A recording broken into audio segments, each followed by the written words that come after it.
All right. And just like that, we are here together, you and I, to have an amazing discussion. So thank you all for continuing to listen to this podcast.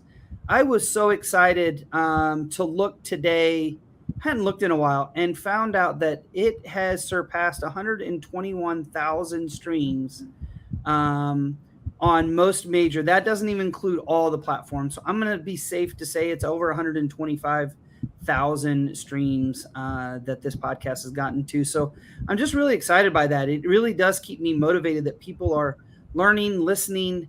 I've even just recently learned that several of the episodes are being used by graduate schools across the country, multiple, not just like one or two, like 5, 6, 7. And I think that's so powerful because all this is a conversation with other passionate people about trauma-informed education. So today is going to be no different, and this is episode 67. And today's guest is Jessie Graham. So Jessie, I do have to tell you, in the intro that I recorded, I said, with this day and age of social media, like you get to know people, but you've never met them. And you were one of them. I followed your work. You're active, very active on the Trauma Informed Educators Network group. And then one day we were in a meeting and I sent you the message, are you the Jessie Graham? And you were like, yes. And then we got to talk afterwards. So I'm so glad you're here. So tell us about you. Tell us the Jessie Graham story and welcome to the podcast. Great. Thanks, Matt. I can't tell you enough how much I appreciate being here with you because I do follow your work too. And I follow this podcast because I feel like it always has something really powerful to tell us and to learn about. So, yeah. So I'm here after many, many, many years of working in schools and growing up with my own story. I've been a speech pathologist for over 30 years, and I started working in elementary schools because I wanted to help kids learn. And then shortly after, I wound up working my way back to preschool and then eventually infants and toddlers because I really wanted to understand why most of the kids I worked with, they just weren't talking, or they weren't talking well, or they were hard to understand. And so my training was to figure out why. And I worked really hard on that, but I really felt like there was something else going on most of the time. And it wasn't like there was something wrong with them because I can't get inside their brain, but I knew there was something else environmental that was probably impacting. And after 30 years, alongside doing my own work on kind of going, why do these kids remind me of something in my life, right? So I made that connection. I realized that, most of the kids that I worked with had some kind of a trauma, some kind of adversity that they had gone through. And I was there with them, actually, when they were going through some of it.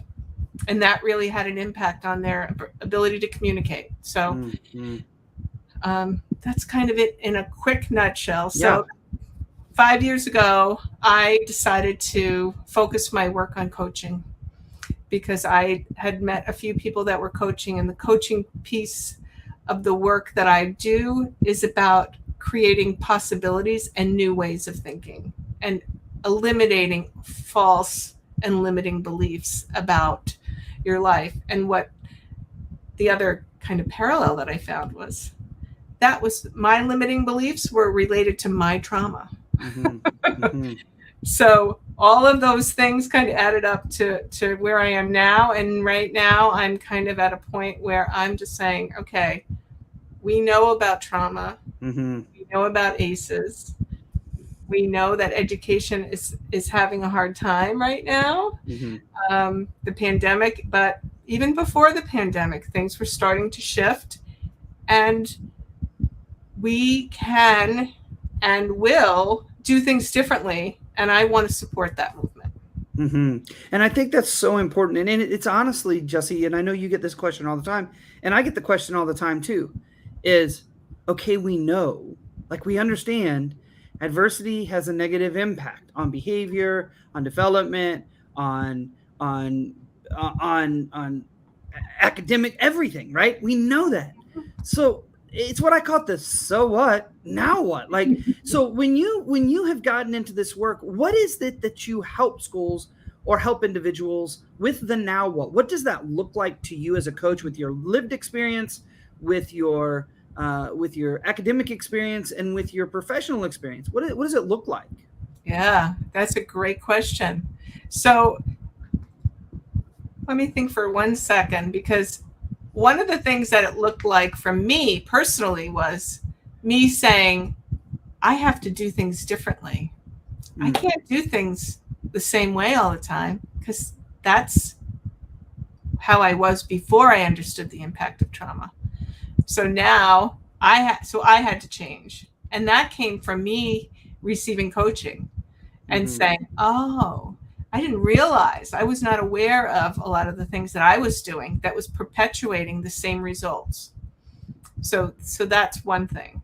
The other thing was I have to have conversations with people so they can have deeper understanding of how trauma not just impacts the kids, but themselves. And that's a harder conversation. It's a more intimate conversation. However, it's doable when we're talking about our jobs and our kid and the kids that we really care about. So it's a perfect place to do it, because I have a Facebook group too, and I have about 10,000 people on it right now. And a lot of people get on it because they want to do their own healing work. They want to understand what's going on. So I have to say that's happening. People are aware. You know, some people want to do it for others. Some people want to do it for themselves. So my kind of mantra is, if there's somebody else you want to do this work for, check inside and see what you have to do for yourself first, because it's so much easier when you do your own work. It is, and you realize that a lot of the work that you want other people to do is sometimes associated with the work that you need to do within yourself. And I have a great colleague. He's been on this podcast. He was the keynote speaker last year of our conference, and he constantly in his keynotes plays the man in the mirror. And he has people pick out their phones and actually record themselves, because that's it, right? It's about that change. And sometimes it is just us going, whoa, I've got to look, why was I activated in that space? Why did this happen? As opposed to, why did the kid do that? Or why did the student looking? And that's hard work. And it's hard. And I know you've taken people through that work, and you take people through that work. And I think you're right. I think we're in a crossroads right now in education for thousands of different reasons, but people are starting to go, whoa, let me look at me. And I think that's one of the benefits of this idea of self-care, right? Because I think in some aspects, right, it is people having to look in. Do I believe we can self-care our way out of this situation? I don't. I'm very open about that. I think we have to look at collective care as a model, but nonetheless, I think it's turned that lens. So, I mean, when that journey starts as a coach, how do you guide people through it?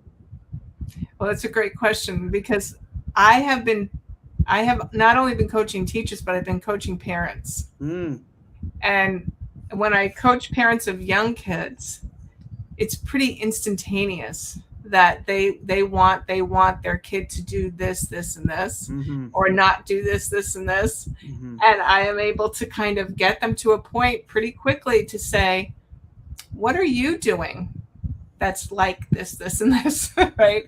What's happening? And they quickly go, oh, you know, and I just want to say that work of looking in the mirror is not self-care. You're right.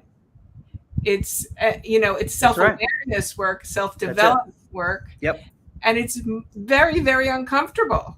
So I always say to people, get ready to get uncomfortable, because it's uncomfortable to go, oh, it's just like listening to yourself tape record your voice for the first time. And you're I don't listen to this podcast, by the way. I don't do it.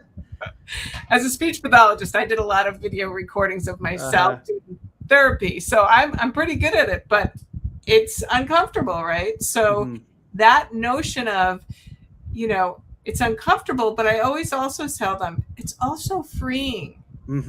Because the other side of this is where the freedom is. The freedom to be yourself, the freedom to be connecting with kids in a new way so that there's a connection. And my experience in schools was that I was the speech therapist. So I got the kids who had the most challenges communicating coming to me, and just having one-on-one time is a connection, right? I've had other speech therapists tell me this, like they love coming to me. They love coming to speech. What if they didn't have speech? They wouldn't have anybody to talk to. And that to me is about communication, is connection, right? So what are we going to do about that? We're dependent on one person in the school to be that connector for some kids. That's not effective. That's not efficient. And we as professional speech therapists, we love that.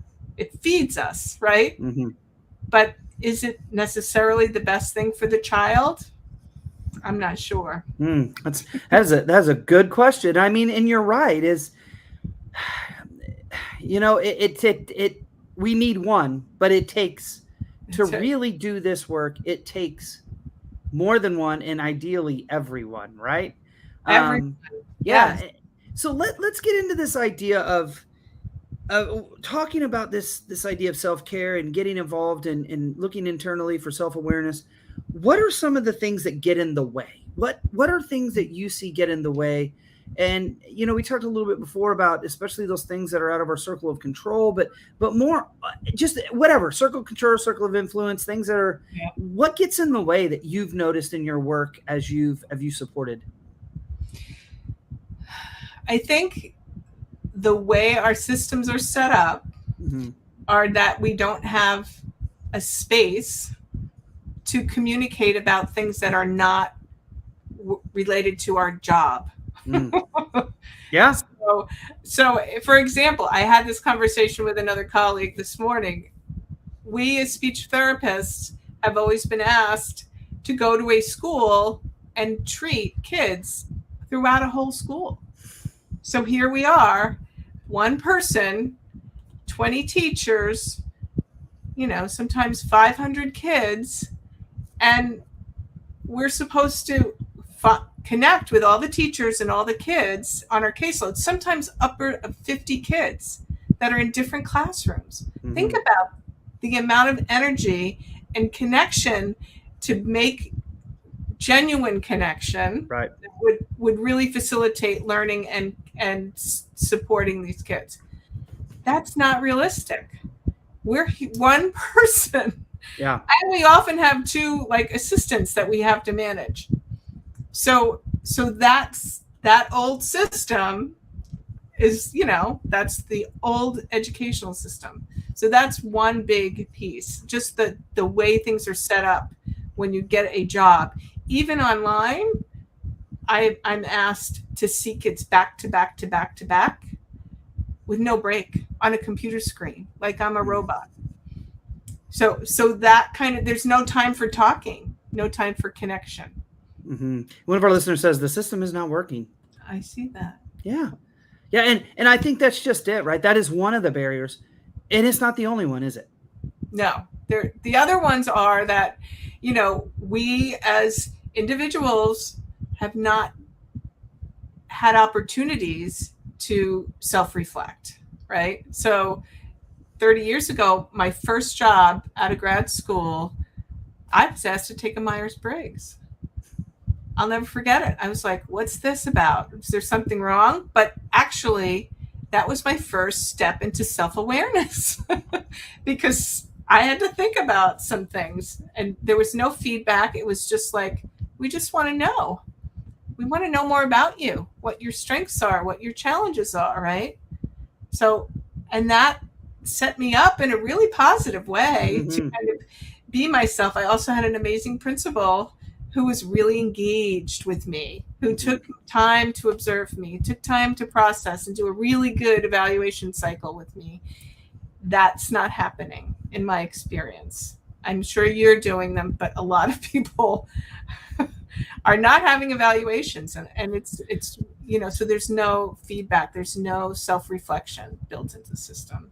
It's interesting because we talk about feedback, and there were years I was great. There were years I wasn't great. I mean, and I just openly and in a vulnerable way will say that.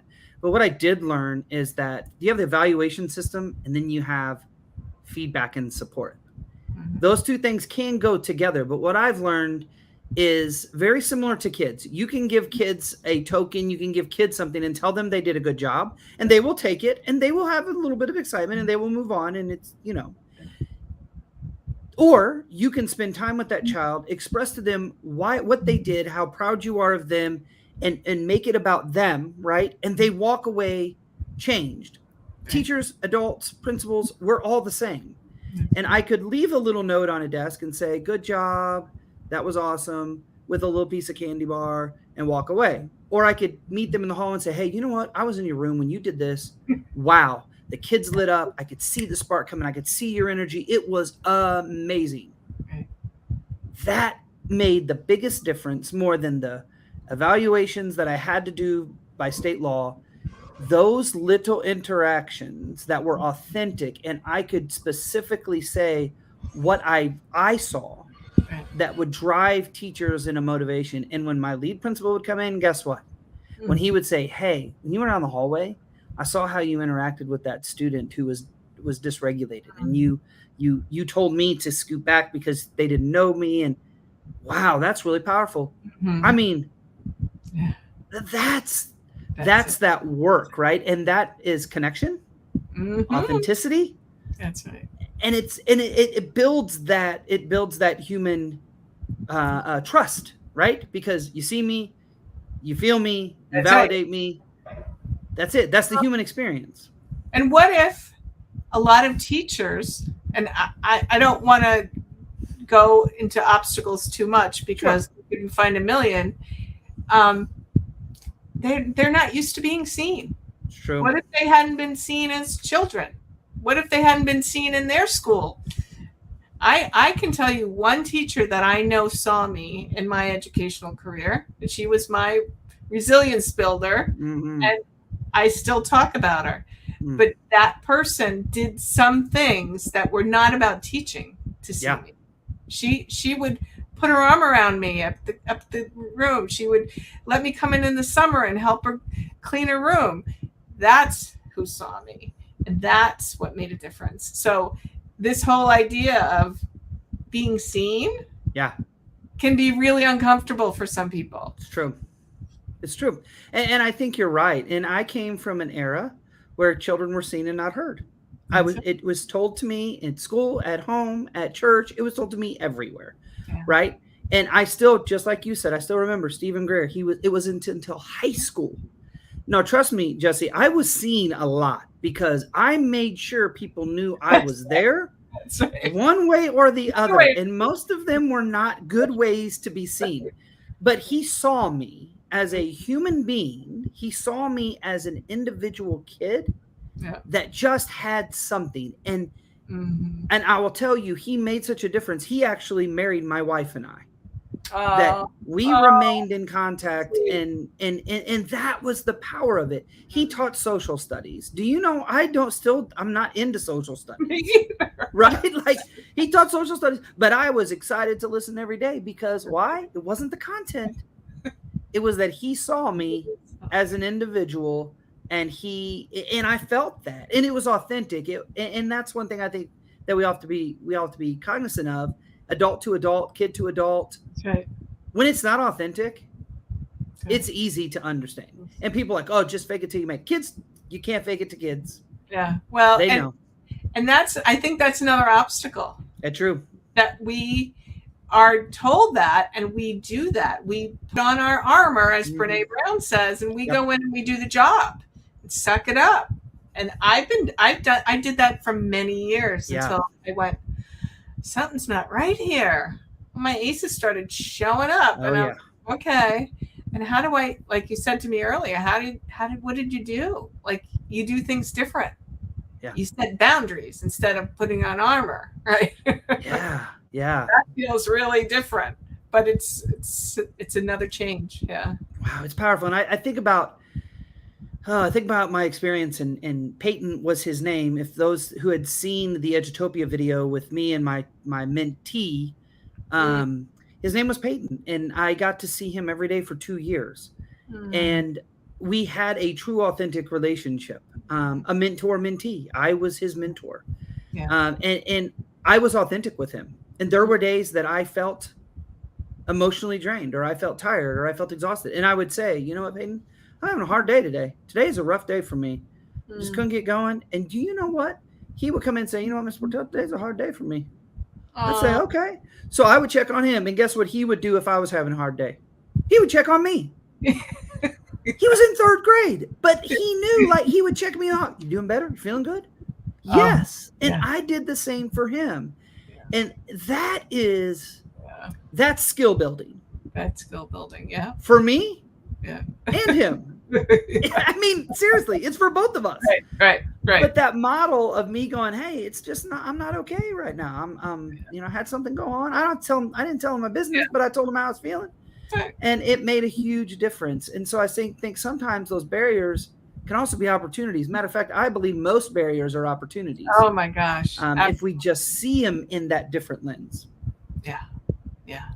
So let's get into, man, I was an instructional coach for 5 years in my career. Oh, interesting. And so I used a lot of strategies that I learned. Wow, these are strategies that I've used as a principal, with adults, with kids, but let's talk about it, because you are a coach and you support a lot. So what is the coaching? What is the role of a coach? What can it play?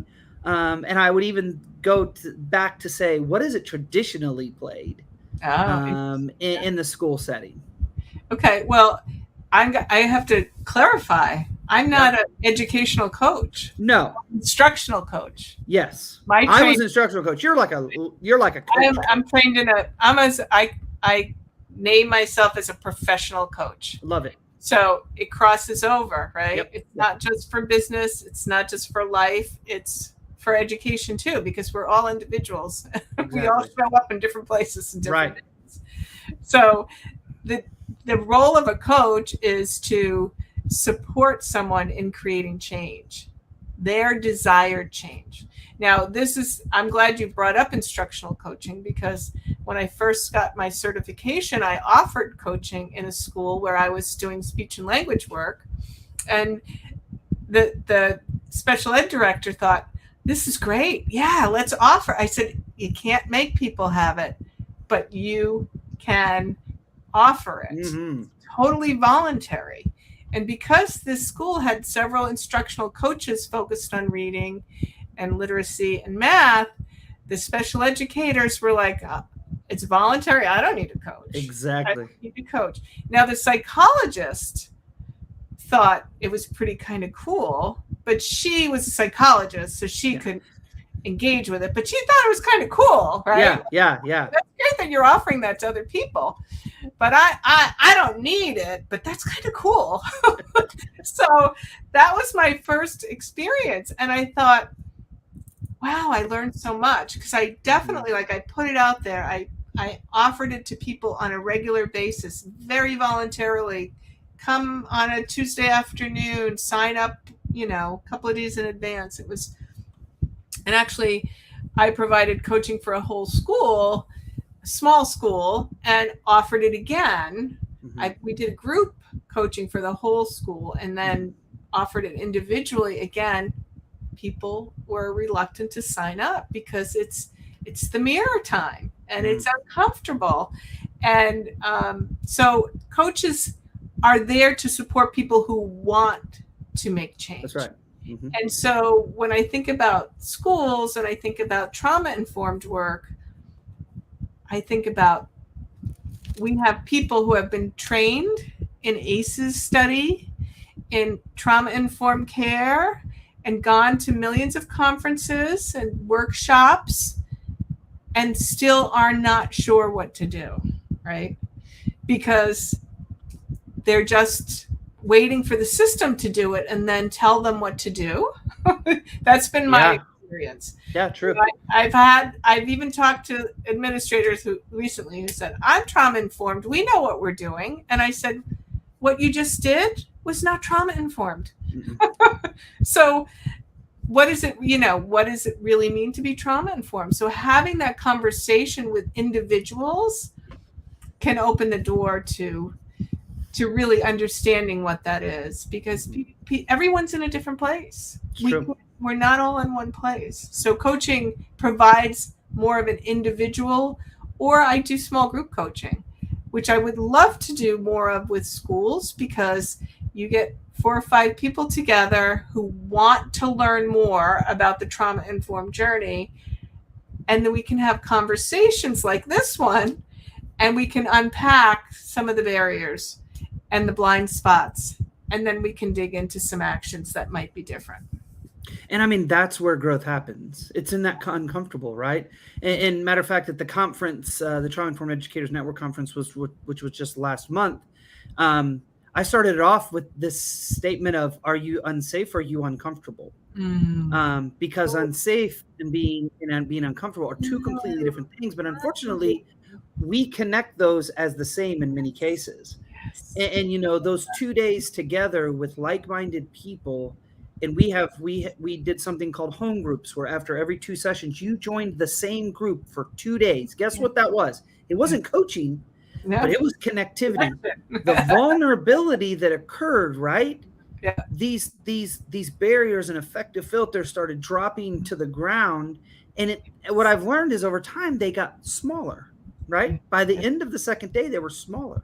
Yeah. But the people that were there, and they wanted to be there. I told my team, I said, nobody has to come. We want people to be here in these home groups who want to be here. Right. And it's about, let's get the people. Some people aren't comfortable with that, and I'm fine. And maybe they're not in that space, or maybe they feel like they're past that. It doesn't matter to me, but let's show up with who's here and let's just dig. And we dug, and it was remarkable. Yeah. It's remarkable. And I think teachers too, it's full throttle all the time. It's full throttle all the time. So the idea of I have to stop, check my paradigm, right? Or it is a hard ask. I mean, I would never want anybody to think that this is an easy thing, right? Because you've got to be in that time and space and ready, because it's hard, heavy, messy work. But like you told me earlier, but on the other side, that's right. It's freedom. It's total freedom and empowerment, and a life that you didn't even know was possible. Better than. I can just say that. Yeah. From my own, I've had a lot of discomfort in the last 20 years, and it's all been worth it. Yeah. That's interesting. You know, and I think I go back to another guest that was on here, Dana Thomas, who started the Happy Teacher Revolution. And not coaching. It wasn't the coaching part. And my thought is, man, if people could team up with the Happy Teacher Revolution and team up with Jessie Graham, those two things could like transform a school so quickly, because the Happy Teacher Revolution is a circle for teachers, by teachers, to connect each other, to have 12 promises that they connect to, affirm each other and ourselves.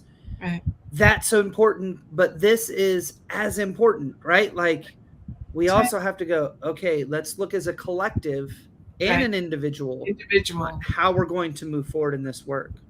Right. And I've been doing some work with ACES Matters, Cindy Stanford. Yes. And she's shared with me that when she goes out and does a talk for church or preschool, after people have that conversation from somebody and they hear that information, they just want to sit down and talk right then and there. Fact. Because it's connection. That's a connection. You see me. These things that you talked about, they happen to me. I want to know more. But then there's no more. So we're actually starting what we're calling the connection committee, where there's a group of people that we can hook people up with on the spot. Love it. So we can have somebody to talk to and develop strategies and just get more deep understanding. So that, I hear you. And I think we don't give enough permission for people to have this messy conversation. When I would go into a school and I would really dig deep into a child's case, because I knew underneath all this communication stuff, there was something going on. The psychologist would often say, "What's your role? Are you a social worker?" They didn't even know who I was. And I would say, "No, I'm a speech therapist, but I know this. Like, I understand this. You can give me any file and I can find the things that we need to look at before we look at the other things." But that is a systems issue.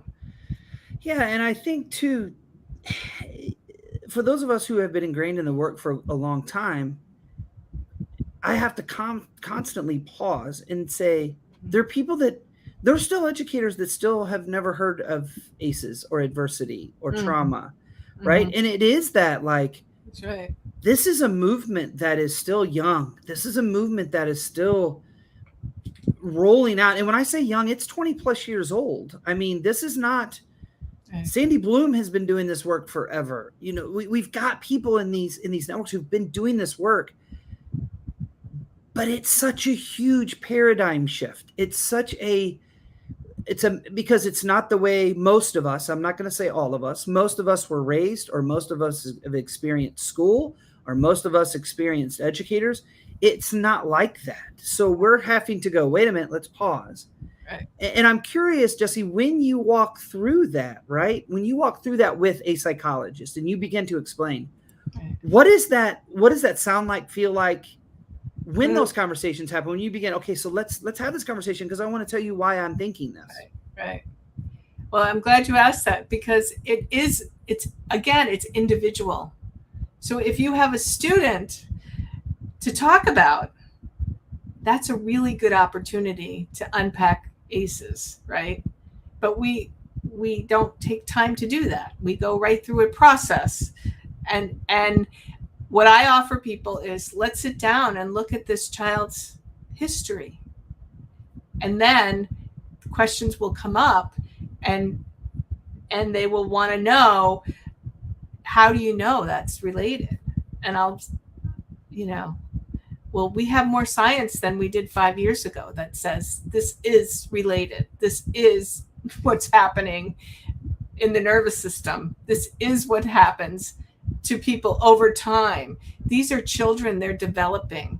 They didn't learn how to talk at a certain age because something significant was going on. And I will often ask a parent, and a parent will back me up 100%, but no one ever asks that question. So when I talk to people, I try to have an example of something that they can talk about. Mm-hmm. And then, I have little patience for this idea that we have to wait for this paradigm to shift, when I feel like we can do this work one person at a time in schools with families. Like, there is no reason for us to wait when we have the information, right? Yeah, it's huge. It's we have kids coming to school at age 3 and 4 in some states. Mm-hmm.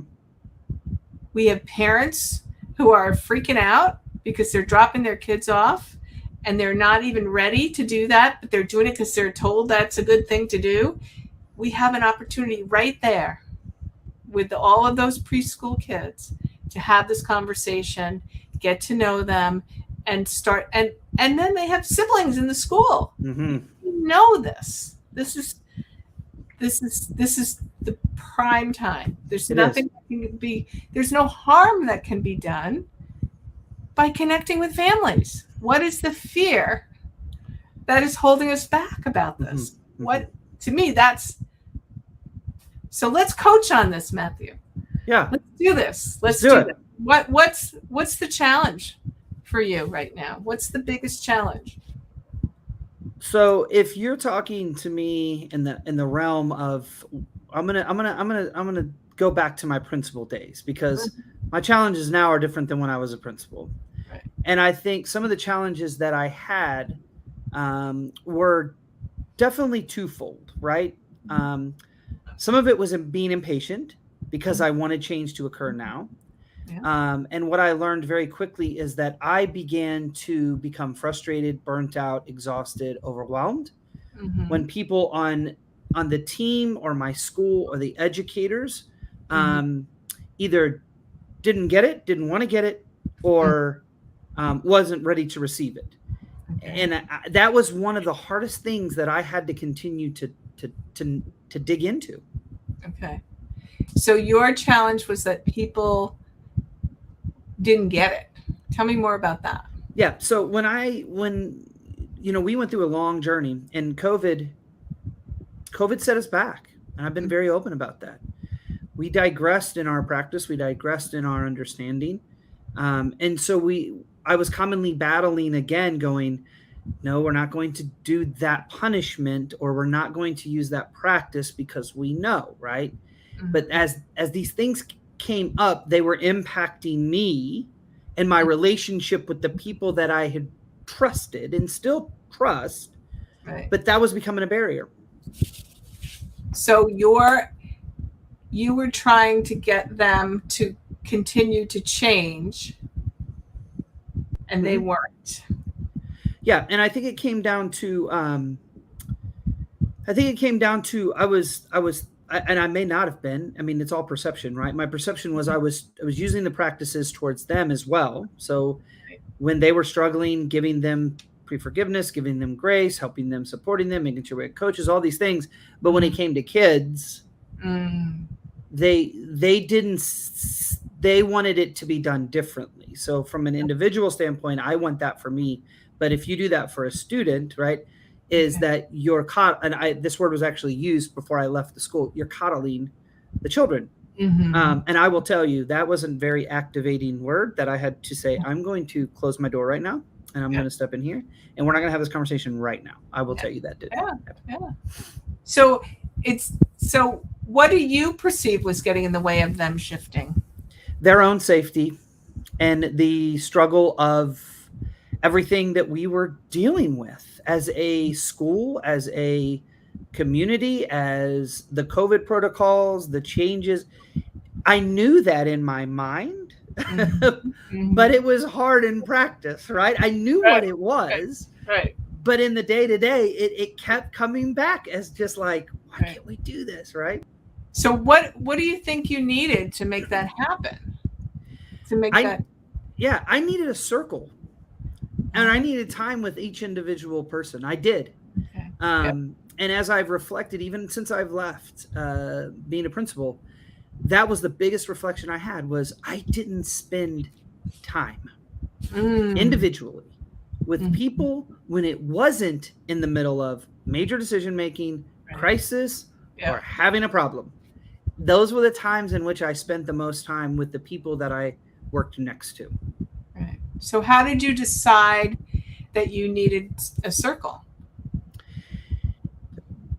Because we weren't connected, right? We were losing our connection to each other, primarily. And secondly, the work that we were doing. And three, who we were as a school. Because I didn't create the mission statement of the school. I didn't create the core values of the school. I didn't create we did. Right? We did. It wasn't me. It was done school-wide. I had a part just like anybody else. It was an equal part, actually. And I felt like we were losing our identity, and we needed to just push the pause button.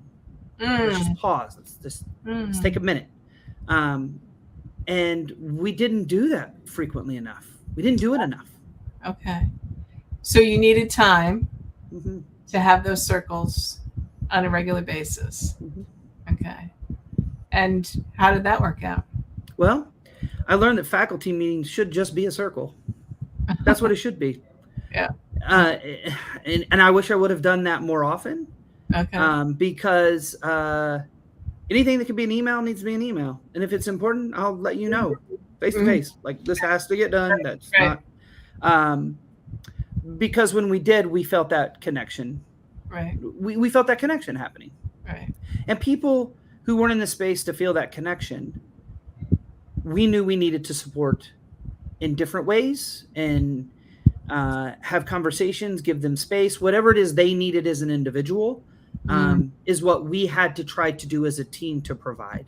And that's really hard, right? When you've got 25 kids in your classroom, and I had 2 teachers that were expecting, and we have all these mandates and we have all this testing coming, and the pressures got in the way of us remembering who we were. And Yeah. I refer to that as focusing on the job and forgetting about the work.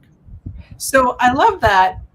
So it sounds like a possible challenge is back to what we talked about earlier, was making time to have these, I call them messy conversations, but circles are a place where you can have a messy conversation. Is that safe to say? Yeah. And in the past, we had done something, what we refer to as productive dialogue circles, where if something was impacting the culture of the school, we brought it to the school. And I would always say, if I had a solution, I promise you, I'm not holding it in my back pocket. Like, I don't know the answer. So let's, as a collective, let's figure it out. Right. And we would break off in collaborative groups, and we would come up with potential solutions, and we would come back and we would list those solutions, and then we would come up with top 3, and we would try it. We didn't guarantee those solutions would work, but we were collectively working towards a solution. And I think in the midst of COVID, we lost so much of that because we literally were just trying to, in all seriousness, survive. Like, life. I mean, there were some people who were fearful of their life, of living through it. And so I think we just digressed to that, just trying to be safe. Right. So how do you know if you are in a safe space where just having circles the way you used to is going to be enough? Or when do you need to adjust the frequency of your circles, right? Yeah. And how often is appropriate for a school to have circles? Here's another system that I love. I love jargon, right? Circle. Yeah. I have never heard of that before. Mm-hmm. So if I would have walked into your school and not known what the circle was, hopefully somebody would have oriented me to that whole process. So I would feel that sense of belonging and safety that allows that. But when you think about that, what happens when a school as a system, or a business even, has something like a circle? How does that get determined? How frequently, when, where, why it happens? Yeah. And as a school, right, as an administrator, what happens to make that happen, and how do the decisions get made to adjust it? Yeah, that's a good question. And I think ours came down, especially the Happy Teacher, that was for teachers by teachers. They determined, and it was voluntary, and they went. I had nothing to do with it. It was not anything to do with me. I think that is a valid question that I would want to dig into when I was a principal, because there was always this balance between, if we meet, it has to have purpose, right? Because if not, that can be a culture killer instantly. Like, right. But then if we have purpose, is it the purpose that it needs to be right now? And most of the time, and this is a blanketed statement, no, everybody isn't going to see the same purpose for everything that you do, right?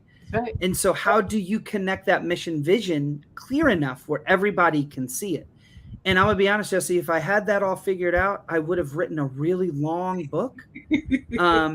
And I don't, and I didn't. And it was this is just me being real and authentic. It was that navigation, because one month is different than the next. One day is different than the next. If we had a major incident on the Tuesdays we did our faculty meeting, there were Tuesdays I'm like, y'all, we can't meet. That's right. Like, we can't. Everybody go. If you want to meet, we'll come together. Like, there'll be a few of us that'll come. If you want to come and we can process, great. If you don't, please take the time. That's right. You know, and I think a lot of times in education and school, we meet because we have to meet. And I think that is that was never my standpoint. I could, let's be honest, as a principal, I went to meetings because I had to go to a principal's meeting. Right. I very rarely walked out feeling motivated. I very rarely felt like I got anything other than a bigger, longer to-do list. And so I think there's all kinds of paradigms that, again, we just have to stop. Like, we just have to do it differently. And I'm with you with it's overtime. It's past time. I think anybody that knows me knows I don't always do what I'm told. I always try to do what I think is right. And that's part of being my unapologetic disruptor. And it goes back to graduate school where we did a strengths finder.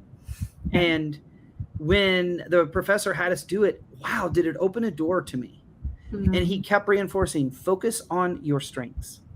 Use those strengths in the way that can impact. And mine was activator, my number one, which is like, I'm not waiting. But I've also learned everybody's not an activator. That's right. Right? So you got to have that ability to do all of those things, and it's complex. So here's a quick question. Yeah. How often do you sit down with your team and talk about your strengths? We did it often at my school. I'm going to be honest. Matter of fact, every teacher got Strengths Finder when they started. We explained why we used it. We even, on their name placards, we put the 5 strengths. We talked about them in our faculty meetings. Like my assistant principal, who is now the principal of the school, so proud that she is taken over. We were polar opposites, like extreme. But I knew that, and she knew me, and the school knew it, and we were good with it. Like, and it was that I don't want people to do and think and to do what I do at all. I want you to find out what your strengths are. And I want us all to work with those, everybody working with their strengths, and forget about those weaknesses, because I don't color code anything ever, never have. Don't keep the best little documentation files. I have piles on my desk, right? But I did what had worked for me, and I had a system, and she had a different one. And we were a dynamic team that were completely opposite. So at the school, we did a lot of talking about strengths. Matter of fact, even through the evaluation process, we had teachers identify their strengths. And if they were willing, and they would share those so other teachers could come and see their strengths in action. And wow, it was powerful. So Matthew, how can you use this learning in your current role? Well, when I meet with the communities, I can ask these same questions, right? Not the same questions, but the same idea of digging deeper into the questions, because I do help communities. I am helping people start initiatives and start their own movements in their own areas. So it's just questioning and listening, because you didn't give me a solution, did you? I hope not. You didn't, right? And that's part of it. And that's the power of is that it's your problem, it's your solution. I used to stand in front of my staff and I would say this: nobody's coming to save us. Nobody. Like, nobody's coming to save us. And I've stood in front of massive amount of people and spoken at keynotes and said, I'm going to give you the answer at the end. We are the answer. Like, it's us. It's all of us. Like, we are going to come up with the solutions. So I love that. And I love those coaching conversations. And it's funny because I used to use those same strategies and that same approach, even in instructional practices. Because so many teachers had it. They just had to be able to see it and dig through the mess to get to it. Awesome. Well, thank you. And I told you this time was going to go by so fast. Gosh. Wow.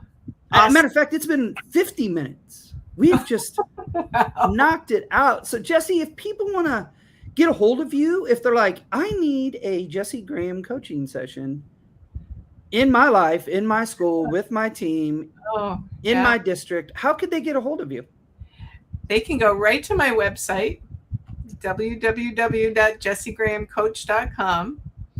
I have a LinkedIn profile, Jessie Graham Coach, and I have a Facebook group called Transforming Aces, period, because it used to be called Aces for Education, and now it's people all over the place are joining it because they just want to know what to do and how to move along this journey.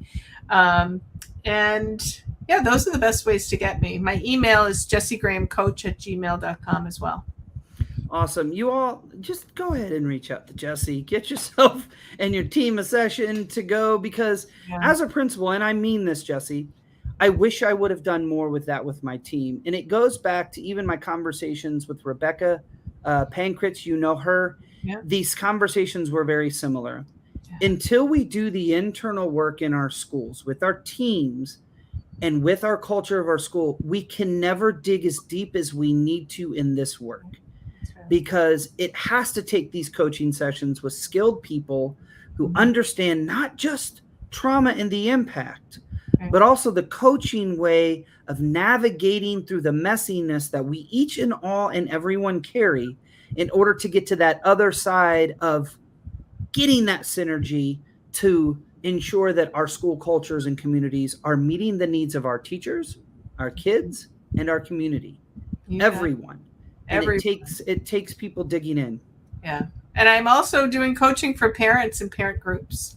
So PTOs, call me. Yes, please. And I have an 11-year-old. So Jessie, you and I may have to have a session here shortly. I love parent coaching. It is the glue right now for this situation. It is. And I'll be honest and tell you, I've sat with parents and told them 325 other people's children, I'm golden. My one 11-year-old, he sends me into it's a mirror. And you know what? The things he does or the things I did, isn't that so weird, Jessie, how that works out? I adore him. I really do adore my child. He is amazing. But parenting is hard. They're our best teachers. They are. Mm-hmm. And he keeps me humble every single day. And I love it. Yeah. I'm proud to be his father, and one day, hopefully, he'll be proud that I am his father. Nonetheless, thank you all so much for listening. Please check out Jessie's work and reach out to her if you want to get a coaching session. If you want to talk to your principal, it's a great next step, especially as we're coming back to a new school year. Still in a pandemic. I don't know where we are in it, but it still feels that way. And don't wait. Yeah, don't wait. This is change. Change is constant. Exactly now right. Is the time. That's exactly right. Yeah. Because you'll look back and go, man, why didn't I do that sooner? Right. Why didn't we bring like that? The present. No That's time exactly like right. Well, and if you want to follow me, I am Principal List on Twitter and Instagram. I'm going to be honest, I haven't been that active because I've been busy. I just haven't done social media very much lately. If you want to follow me on LinkedIn and Facebook, I am Matthew Portell. If you follow me on LinkedIn, you won't see a whole lot. You follow me on Facebook, you'll see like pictures of me fishing and my son playing soccer. And make sure, if you are not a part of the Trauma Informed Educators Network, join that group and like the page. We just passed 10,000 people on the page, and we are approaching 30,000 people in the group. It is a great group to go in, share, learn, ask questions, and be a part of something. If you also notice the shirt that I have, my Unapologetic Disruptor, I just did a random thing. I was like, I want to print some t-shirts for the conference. And boy, we sold all 75 in like an hour and a half. And so if you want an Unapologetic Disruptor shirt, just email me, hit me up on social media. I actually have a little production line right here. And I have sent out at this point almost 150 of these awesome little Unapologetic Disruptor shirts. They are great conversation pieces when you're walking around. People will go, what's that about? And I'll say, well, I'm an educator. Let me explain to you why I'm unapologetic, because what we've always done to kids isn't really working.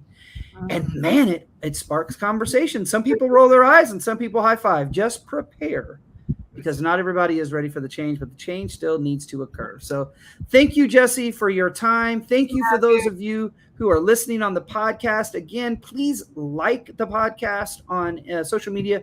And if you can, just take a second and give it a review.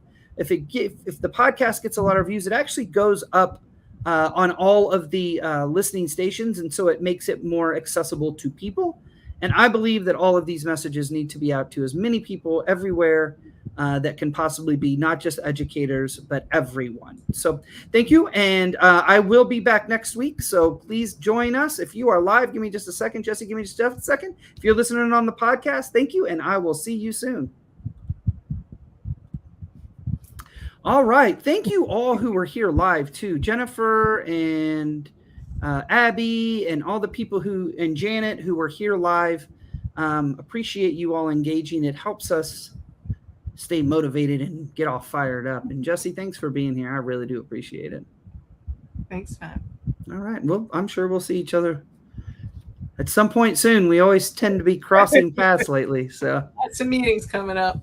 Absolutely. Well, thank you all for listening. I will be back next week, so hopefully you can join us then. And Jessie, give me just one more second. See you guys.